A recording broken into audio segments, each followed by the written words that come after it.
Hey guys, welcome to another fat loss video lesson, and in today's edition, I'm going to be explaining to you why making large reductions to your overall calorie intake and meal frequency will actually work against you and cause you to gain more fat over the long run rather than lose it. See, when most people start a fat loss program, they tend to fall victim to the false logic that the less food they eat, the more fat they'll lose. While it might seem to make sense on the surface, the reality is that this crash dieting approach is literally one of the absolute worst things you could possibly do if your goal is to burn off body fat and keep it off over the long run. See, the human body is a very intricate and highly complicated system that is hardwired with the ultimate goal of keeping you alive and healthy at all times. Thousands of years ago, we didn't have a readily available source of food, and we often had to endure days on end without any nutrition at all. So as a result, the body had to come up with a way to keep us alive and healthy during these times of famine. What exactly happens when this famine response kicks in? Well, two major adjustments are made, and they are directly counterproductive to your goal of a lean and sculpted body. First of all, the fat-burning metabolism dramatically slows down. Fat is simply a stored form of energy, and in an effort to conserve this energy for future use, the body will start holding on to fat rather than burning it. During periods of severe calorie restriction, the metabolic rate can slow down by as much as 40%.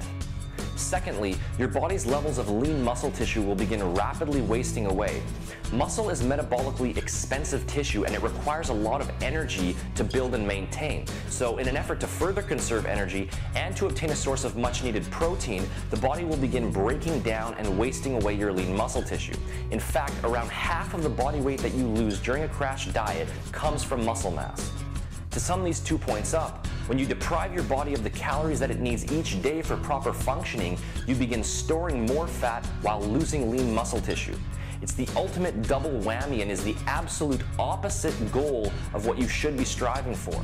So, how do we avoid all of these negative effects? Well, work with your biology, not against it. There are two main ways of doing this. Number one, create only a slight calorie deficit through your diet.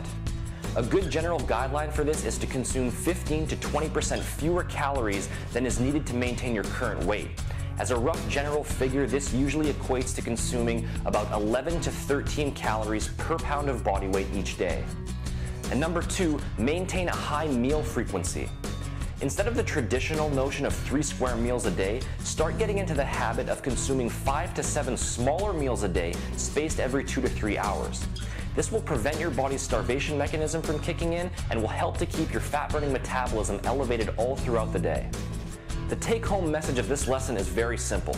If you're serious about achieving a lean, sculpted, and defined body and maintaining it over the long run, a gentle, gradual dietary approach is the only realistic solution.